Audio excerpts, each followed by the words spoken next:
प्रिय मित्रों, नमो नमः। संस्कृत कौमुदी में आप सभी लोगों का स्वागत है। मित्रों, हम लोग नीति शतकम ग्रंथ का क्रमशः अध्ययन कर रहे हैं। एलटी ग्रेड शिक्षक भर्ती के पाठ्यक्रम और टीजीटी इत्यादि परीक्षाओं के पाठ्यक्रम के अनुसार, और हम लोग पिछली कक्षा में इस ग्रंथ से 68 श्लोकों तक का क्रमशः अध्ययन कर चुके हैं और अब आज की कक्षा में इस 69वें श्लोक से अध्ययन प्रारंभ करते हैं।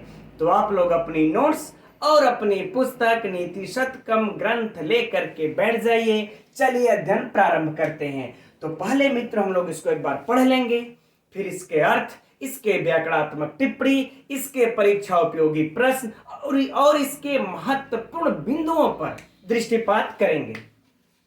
तो चलिए एक बार इसको पढ़ लेते हैं मित्रों। जातः कुर्मः स एकः पृथु भुवन भराय अर्पितम् येन पृष्ठम् श्लाघ्यं जन्म ध्रुवस्य भ्रमति नियमितं यत्र तेजस्वी चक्रम संजात व्यर्थ पक्षः परहितकरणे न उपरिष्टान्न न चाधः ब्रह्मांड उदुम्बरांत मशकवद परे जंतवो जात नष्टा। मित्रों, इस श्लोक में महाकवि भर्तृहरि बता रहे हैं कि किस व्यक्ति का, किस प्राणी का इस संसार में जन्म लेना सफल है। ठीक, तो चलिए अब हम लोग इस श्लोक में देखते हैं और परीक्षा की दृष्टि से अध्ययन करते हैं कि किसका जन्म लेना इस संसार में सफल है। तो कह रहे हैं जातः कुर्मः। जातः अर्थात जन्म लेना, जन्म लेना। कुर्मः अर्थात कछुआ, कुर्मः अर्थात कछुआ। सह मतलब होगा मित्रों वह होता है, लेकिन हम लोग यहां पर अर्थ लेंगे प्रसिद्ध। क्या ले लेंगे? प्रसिद्ध। और एकः अर्थात केवल, एकः अर्थात केवल। ठीक, तो कह रहे जन्म लेना केवल उस एक प्रसिद्ध कछुआ का। भाई संसार में तो बहुत से सारे कछुए हैं, लेकिन एक जो प्रसिद्ध कछुआ है उसी का जन्म लेना सफल है। ठीक, अब वह कछुआ, प्रसिद्ध कछुआ कौन है, अब आगे श्लोकों में अब बता रहे हैं कि पृथु भुवन। पृथु भुवन अर्थात अत्यंत भारी, भुवन माने पृथ्वी, जो कि अत्यंत भारी मोटी इस पृथ्वी के भरह यानी कि भराए, भार के लिए, चतुर्थी विभक्ति है ना। तो कह रहे पृथ्वी के भार के लिए, भार के लिए अर्पितम, भराय अर्पितम, दीर्घ संधि आप लोगों को स्पष्ट दिख रही होगी। अर्पितम अर्थात अर्पित कर दिया। क्या कर दिया? अर्पित कर दिया। ये न मने जिसने, जिसने, पृष्ठम मने अपने पीठ को, अपने पीठ को, जिसने पृथ्वी के भार के लिए अर्पित कर दिया अपने पीठ को, उसी का जन्म लेना इस संसार में सफल है। फिर से इस पंक्ति को देख लेते हैं मित्रों कि जन्म लेना इस संसार में, इस पृथ्वी पर, इस संसार में जन्म लेना उस केवल उस प्रसिद्ध कछुए का ही सफल है।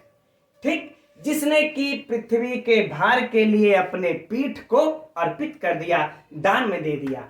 अब आप लोग मित्रों सभी लोग जानते होंगे कि वह कछुआ कौन है ना, जो कि अपनी पीठ को अर्पित किया, जिस पर कि समुद्र मंथन हुआ था।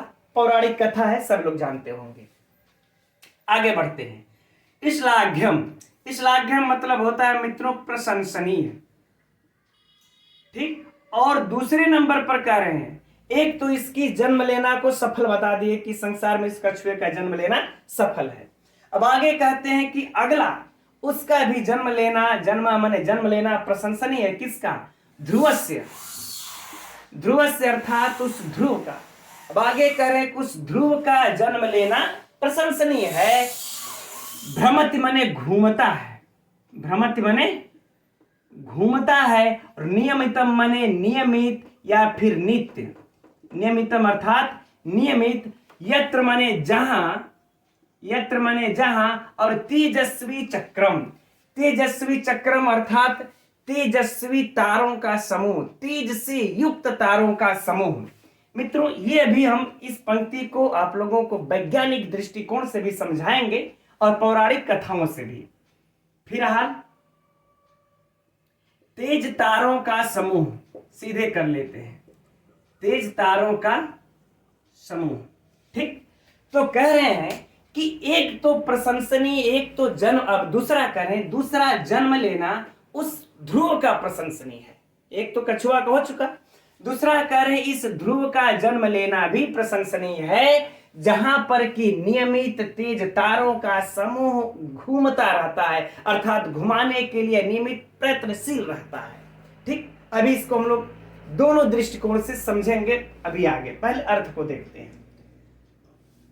आगे कह रहे हैं इन दोनों के बाद कि संजात व्यर्थ पक्षा। व्यर्थ पक्षा का मतलब होता है मित्रों जिसका पक्ष व्यर्थ हो, अर्थात असमर्थ हो। संजाता माने हो गया, लेकिन कहा जाए तो यह पद यहाँ पर व्यर्थ में ही आया है, सिर्फ पाद पूर्ति के लिए इन्होंने संजात का लिखा, संजात को लिखा है। तो संजात व्यर्थ पक्षा का मतलब होगा असमर्थ। अगर इसको संपूर्ण अर्थ को इसको देख लिया जाए मित्रों तो हो जाएगा असमर्थ, अर्थात जिसका पक्ष ही व्यर्थ हो गया हो, जो असमर्थ हो गया हो। तो असमर्थ, अब फिर करें परहित करणे, करें किसमें असमर्थ हो, करें परहित करणे, यानी कि दूसरों के हित करने में, अर्थात सीधे कहले परोपकार करने में। मित्रों हम लोग पद्धति भी कौन सी पढ़ रहे हैं, परोपकार पद्धति का, परोपकार पद्धति पढ़ रहे हैं। तो इस श्लोक में परोपकार की भी चर्चा आनी ही चाहिए। तो कह रहे हैं जो असमर्थ हो क्या चीज करने में, तो परोपकार करने में।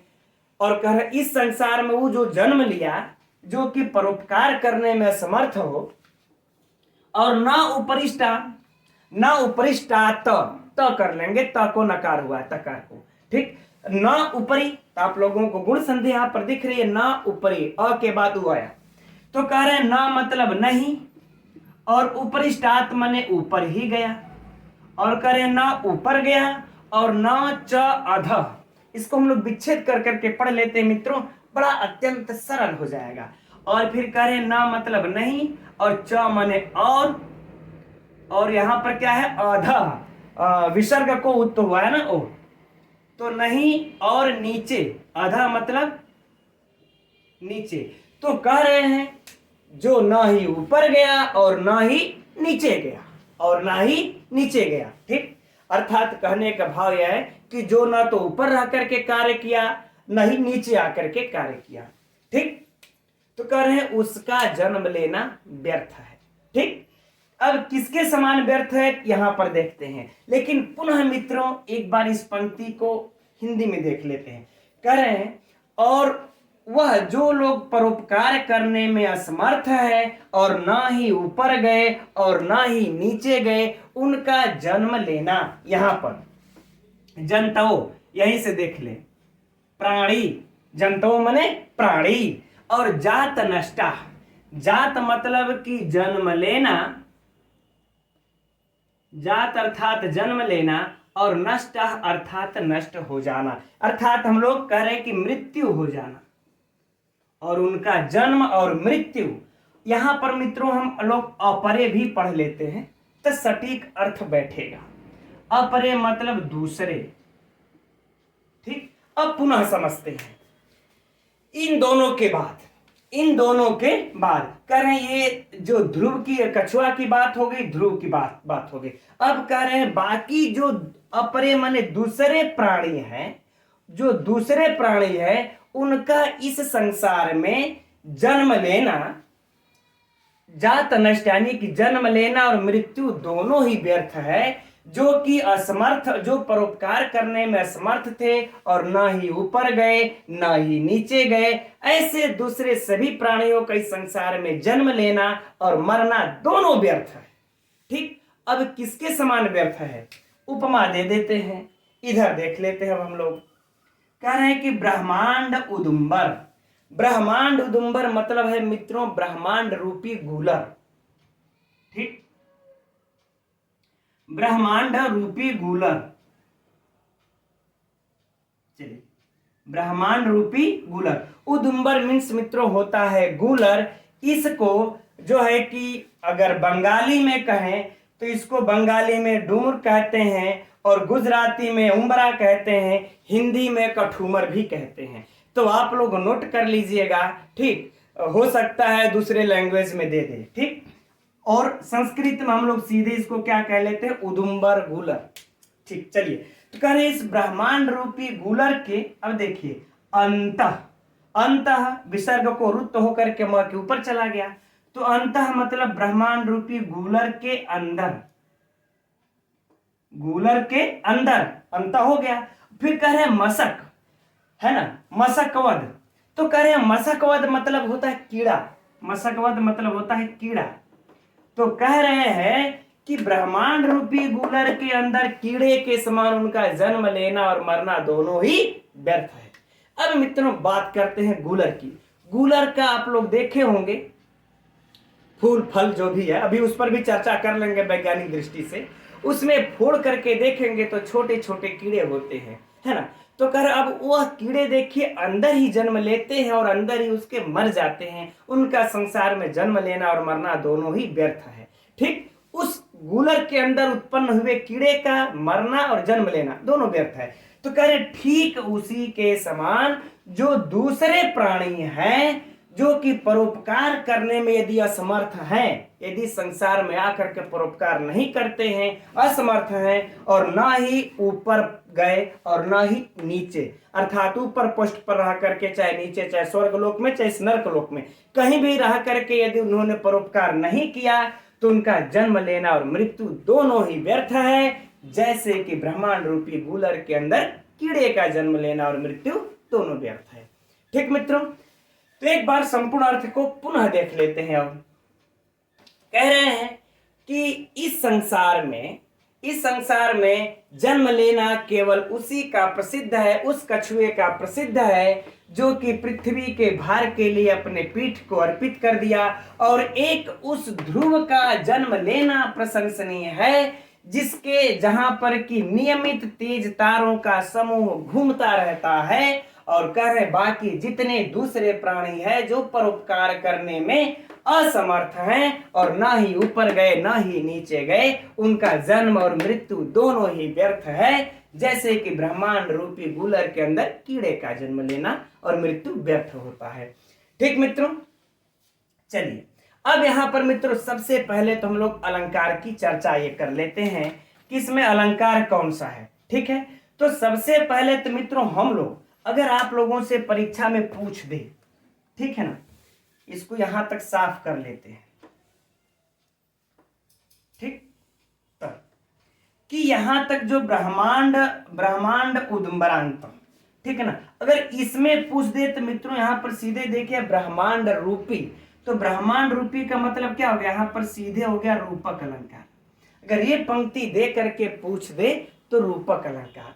अब देखिए, अब इसके बाद यह अलंकार यहां तक चला जाता है कि ब्रह्मांड रूपी मशकवध, है ना, ब्रह्मांड रूपी जो है कि गूलर के, तो यहां पर रूपक हुआ। लेकिन इसके समान जब यहां पर उपमा दे देते हैं, अगर आप लोगों से यहां तक पूछ दे तब आप लोग लगा दीजिएगा उपमा अलंकार, राइट ना, कि ब्रह्मांड रूपी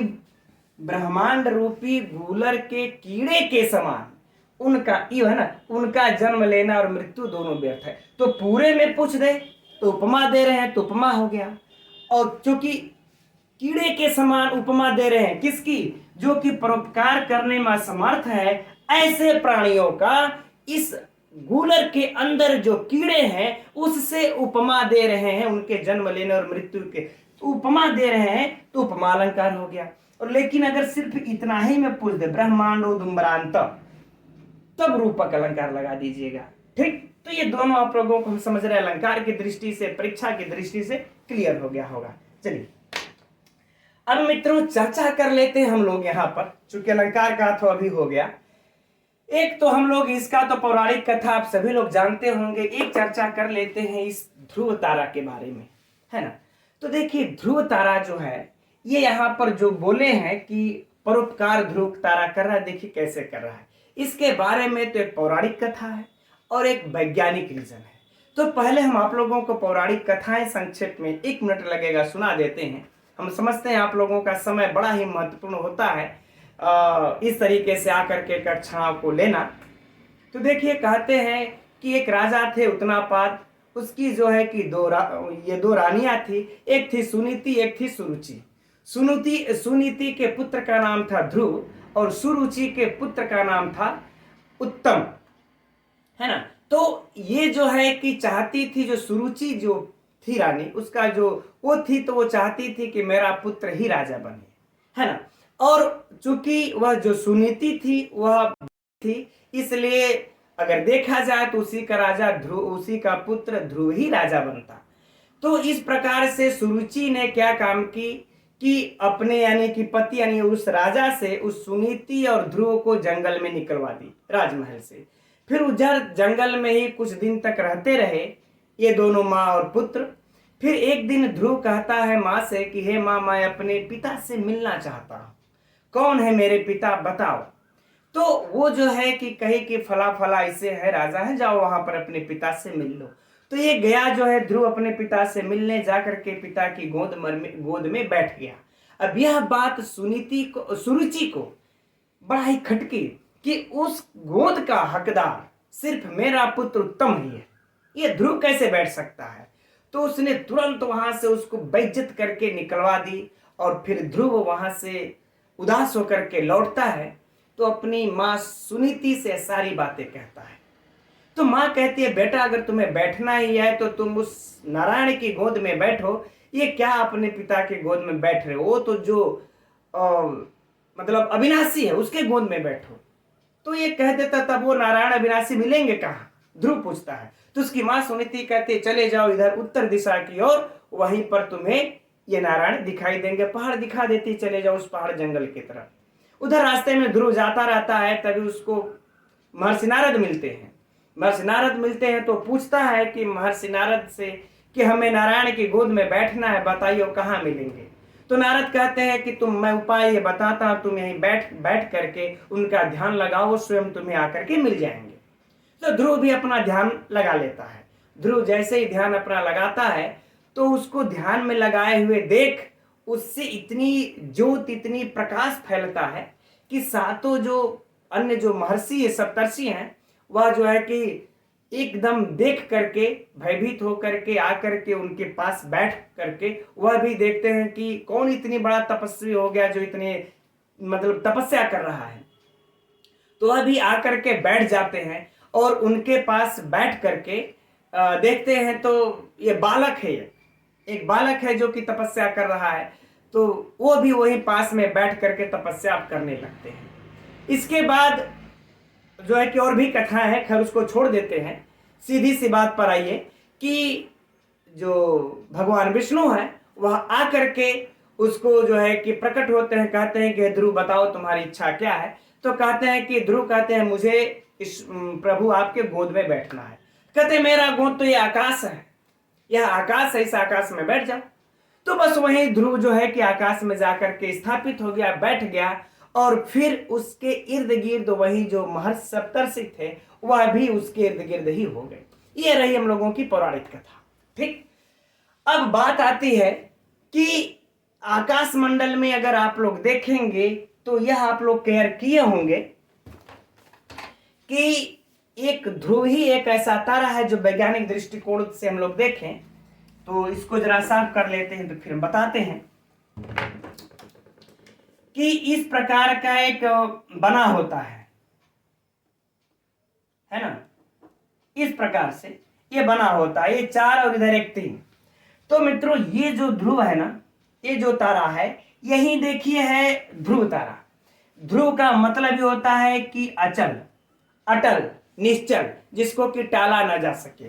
तो एक ध्रुव तारा है। वैसे देखेंगे जो वैज्ञानिक कारण है तो पृथ्वी जब भी घूमती है तो सारे तारे और सूर्य इत्यादि भी, क्या सूर्य भी तो एक तारा है, तो सारे तारे हम लोगों के पूर्व में उदय होते हैं और पश्चिम में अस्त होते हैं। लेकिन ध्रुव तारा एक ऐसा तारा है कि जो न उदय होता है न अस्त होता है, ये बराबर रहता है। ठीक, अच्छा, इसके बराबर दिखाई देने का कारण भी क्या है कि ये जो पृथ्वी हमारी इस प्रकार से थोड़ी सी अगर कह ले, गोला गड़बड़ हो गया, थोड़ी सी यूं कह लें जो पृथ्वी हल्की सी अंडाकार में झुकी हुई होती है तो ये सीधे उत्तरांश यानी उत्तर अक्षांश जो ये पृथ्वी का हम लोगों का है, ये उत्तर अक्षांश से दक्षिण अक्षांश, तो इस उत्तर अक्षांश के सीधे पर यह ध्रुव तारा पड़ता है और पृथ्वी इतनी झुकी होकर के गोल गोल गोल गोल घूमते हुए चक्कर काटती है, इसलिए यह बराबर दिखता रहता है एक समान, कभी ये अस्त नहीं होता है, कभी उदय नहीं होता है। अगर कहीं ये तारा यहां पर होता तब हम लोग जब ऐसे पृथ्वी के राउंड घूम जाती तो इधर वाले को दिखाई नहीं पड़ता, और जब पृथ्वी इधर घूमती तो इधर वाले को दिखाई नहीं पड़ता। लेकिन तारा, ये जो ध्रुव तारा है बिल्कुल इसके ठीक ऊपर है तो बराबर दिखाई पड़ता रहता है, ये कभी अस्त और उदय नहीं होता। ये आप लोगों के जीके इत्यादि में भी मित्रों काम दे देगा, है ना, ये वाली बातें, इसको आप लोग निरर्थक बिल्कुल मत समझिएगा, ठीक। और देखिएगा, अच्छा अब यह जो है कि नियमित तेज ताराओं का समूह इसके नियमित घूमता रहता है। तब देखिए, अब इस सिस्टम को समझिए, आप लोग रात्रि में कभी भी इसको देख करके महसूस कीजिएगा, तो एक बार ये वाले जो समूह एक बार इधर होता है, तो एक बार देखिए ये तारा यही रहता है और एक बार ये जो है ऐसे भी हो जाते हैं, ठीक। अर्थात ये निश्चित रहते हैं। बाकी ये ताराओं का समूह आप लोगों को घूमता, रात्रि के अलग अलग पहर में ये घूमता हुआ नजर आएगा, है ना, लेकिन ये घूमता नहीं है, ये न अस्त होता है न ये उदय होता है। इसीलिए यहां पर बता रहे हैं कि ये जो तेज ताराओं का समूह है, ये इसके चारों तरफ ऐसे ऐसे ऐसे ऐसे चक्कर काटता रहता है नियमित रूप से। आगे बातें समझ मित्रों। अब रही बात, इसकी एक और बातें बता देते हैं आप लोगों से कि यह प्रकृति भी बड़ा अजीब है मित्रों। हम लोगों को सारी चीजें दे रखी है जिससे कि हम लोगों को, हम प्राणियों को, हम मनुष्यों को, सबको लाभ हो। जैसे मान लेते हैं अगर कोई समुद्र में यात्रा कर रहा हो, रात्रि का समय हो, तो फिर वह अपने दिशा का निर्धारण कैसे करेगा? तो वह दिशा का निर्धारण जो करता है मित्रों, इसी ध्रुव तारा को देख करके ही करता है, क्योंकि ये अचल है, निश्चल है और यह उत्तर दिशा में स्थित है। तो जब वह रात्रि में अपनी नाव से, जहाज से, जिससे भी वह यात्रा कर रहा हो समुद्र में, तो इसी तारे को देख करके दिशा का निर्धारण करता है कि हम किस दिशा में जा रहे हैं, उत्तर जा रहे हैं कि दक्षिण जा रहे हैं कि पूर्व में जा रहे हैं कि पश्चिम जा रहे हैं। वह इस तारे को ही देख करके सुनिश्चित करता है। तो ये जो ध्रुव तारा है मित्रों, नियमित परोपकार का ही कार्य कर रहा है, ठीक। इसलिए यहां पर दूसरी पंक्ति में महाकवि भर्तृहरि ने बताए कि इस ध्रुव का जन्म लेना ही संसार में प्रशंसनीय है, जिसके कि चारों तरफ तेज ताराओं का समूह जो है कि चक्र काटता रहता है, घूमता रहता है, ठीक। अब मित्रों बात कर लेते हैं हम लोग थोड़ी सी यहां पर इस गूलर के फूल की भी, क्योंकि गूलर के फूल की भी है बातें जाननी चाहिए। आप लोग कल के भावी शिक्षक हैं, आप लोगों को भी वो अगर बच्चे छात्र अगर प्रश्न कर दें तो इसका उत्तर क्या देंगे कि सर गूलर का फूल होता भी है या नहीं होता है। हमने तो देखे हैं इस गूलर के फूल को, हमने सुना है, कहाँ आप लोगों ने भी सुना होगा कि गूलर का फूल पूर्णमासी के रात को फूलता है और उसके बाद वह रात्रि में ही फूलता है, 12 बजे ठीक रात्रि को स्वर्गलोक चला जाता है और खूब बड़ा सा खिलता है, और जो भी देखा उससे आज तक मर गया है ना, और नीचे नहीं गिरता है, वह फूल बड़ा सा फूलता है और स्वर्गलोक को ये चला जाता है, और जो भी देखा आज तक उससे मर गया। तो आप लोग भी जरा सोचिए, जो देखेगा जब वो मर गया तो बतिया को लीकेज किसने किया? इस बात को लीकेज किसने किया कि वो पूर्णमासी के रात को फूलता, खूब बड़े सब फूलता है, प्रकाश देता है और स्वर्गलोक जाता है, जाते हुए रास्ते में जब वो देखा तुरंत मर गया, तो है ना। ये सब मित्रों देखिए अफवाहें हैं और लोगों को बरगलाने के लिए है। आप लोग इस पर भी कोई भी छात्र छात्रा पूछे तो ये बातें नहीं बतानी है। क्या बतानी है कि देखिए जो गूलर का जो फूल होता है, जो गूलर का हम लोग मित्रों ये फल देखते हैं ना, इतना बड़ा इस प्रकार से लगे हुए, ठीक, मान लेते हैं थोड़ा सा ये इस तरह से होता है ना। तो ये फूल ही, ये जो हम जिसको हम लोग मित्रों फल कहते हैं ना, कि ये गूलर का फल है, इस प्रकार से टहनियां होती हैं, इसमें इस प्रकार से लगा होता है और टहनियों में होता है, नीचे आगे उसके डालों में बड़ा कम लगते हैं। तो ये जो है, और यहां पर मित्रों इस प्रकार से इसके रहता है, ये इस प्रकार से फूल होते हैं, ठीक। चलिए यहां पर है ना, चलिए बन गया, ठीक। तो मित्रों ये जिसको हम लोग फल कहते हैं ना, इसको कहते हैं गूलर का फल है। वाकई में सच्चाई में वैज्ञानिक वनस्पति विज्ञान की दृष्टि से यह फल नहीं होता है ना, यह फूल होता है। इसको क्या कहते हैं हम लोग, ये वाकई में फूल होता है, यह फल नहीं। जैसे मित्रों देखिए, अंजीर हुआ, पीपल हुआ, गूलर हुआ, बरगद हुआ, ये सब एक ही प्रजाति के वृक्ष हैं, एक ही प्रजाति के पेड़ हैं। इनका जो फूल होता है अन्य पौधों की अपेक्षा, अन्य वृक्षों की अपेक्षा इनसे इनकी संरचना अलग होती है, जिसको सामान्य तौर पर हम लोग फल कहते हैं कि गूलर का फल है। ये सच्चाई में फल नहीं होता है, यह फूल होता है।